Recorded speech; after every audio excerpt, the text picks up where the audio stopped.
Hello guys, it's me again, MG's Vlogger, aka Indayan. So, ito guys, luto serye tayo ngayon.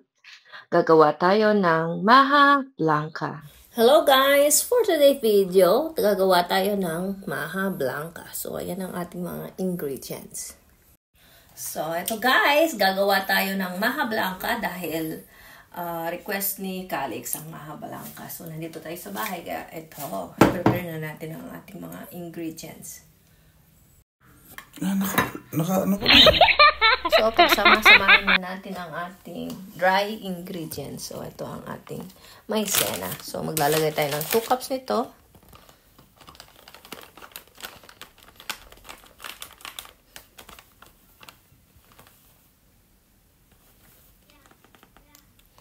One.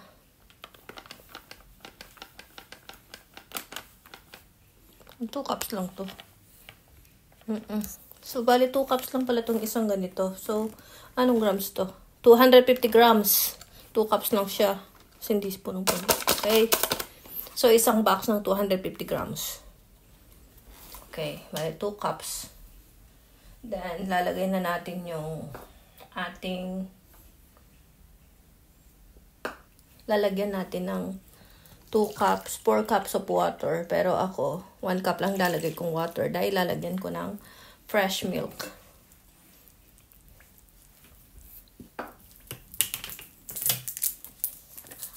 Yung 3 cups. Kung may fresh milk naman kayo, pwedeng lagyan ng fresh milk. Best na water ang ilagay. So, pangalawa. Pangatlo. 4. Ayan.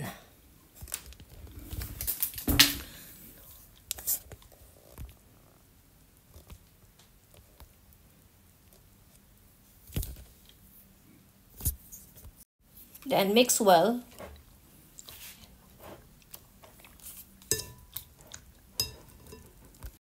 Mix well.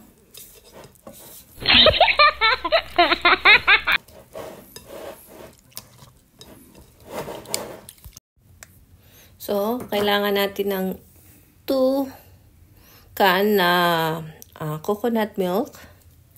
So, ito. Sama-samahin na natin sa isang lalagyan.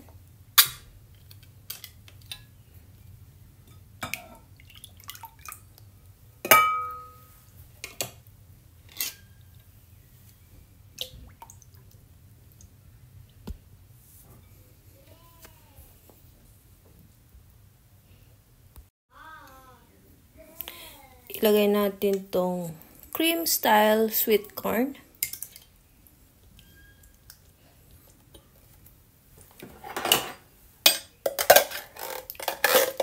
Mix na natin lahat para siguradong hindi siya magas.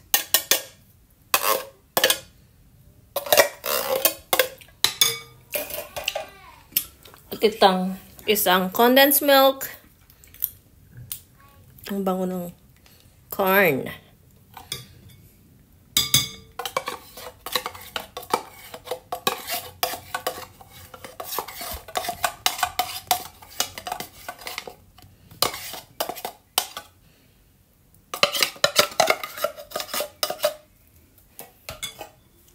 At isang evaporada.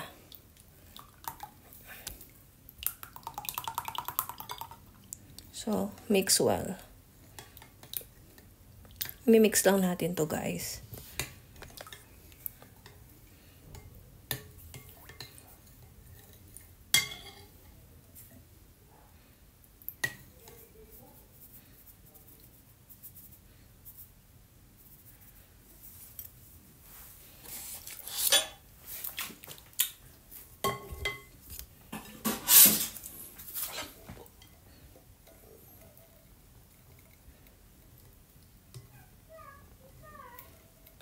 Okay, then titikman natin kung matamis na siya. Kung hindi pa siya matamis, lalagyan natin ng 1 cup na sugar white.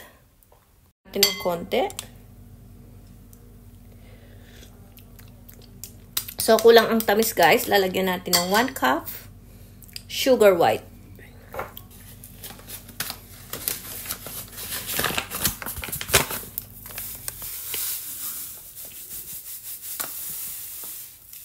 Depende sa inyong panglasa about sa sugar. Kasi ako, hindi ko gusto yung sobrang tamis, kaya yun.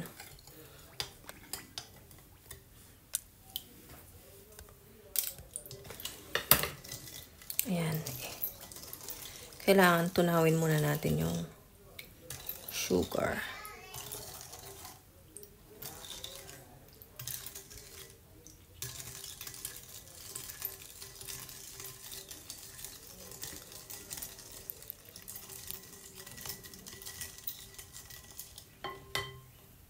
Guys, pagsasamahin na natin sa isang lalagyan para ma-mix lahat. Para paglulutuin natin is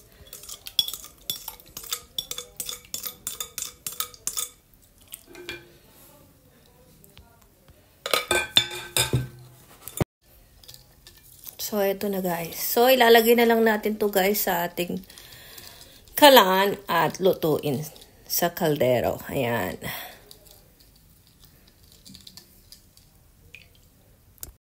So, eto na guys. Set na natin hanggang ito'y maluto. Ayan.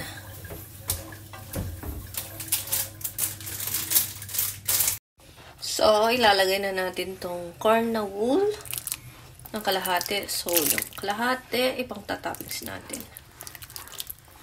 Ayan. Ayan.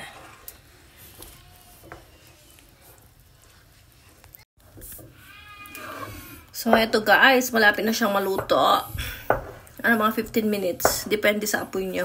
Kasi low fire lang ginawa ko. Yeah. So, ilo-low fire na natin.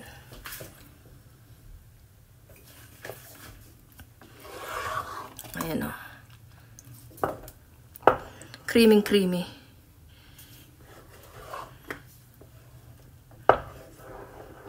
Parang pwede na nga. Pwede na to. So, ito na. Ilalagay na natin to sa ating mga lalagyan. So, ito pa. Ayusin lang natin habang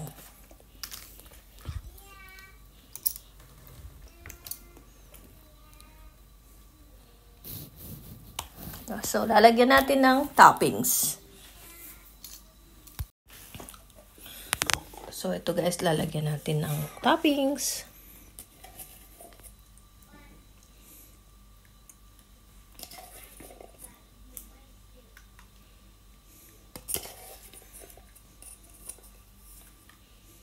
Ayan. Lalagyan natin ang cheese. Eden cheese or kung wala kayong Eden cheese, kahit anong cheese na nandyan.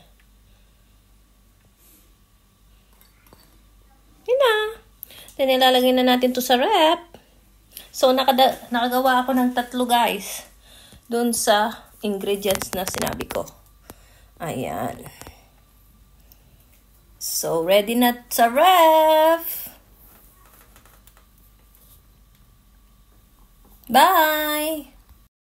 So, eto na guys ang ating ginawa. Nilagay ko lang siya sandali sa ref dahil gusto na daw kumain ni Calix. So, ayan na. Kahit hindi pa ganun kalamig, ay kakain na. So, let's eat.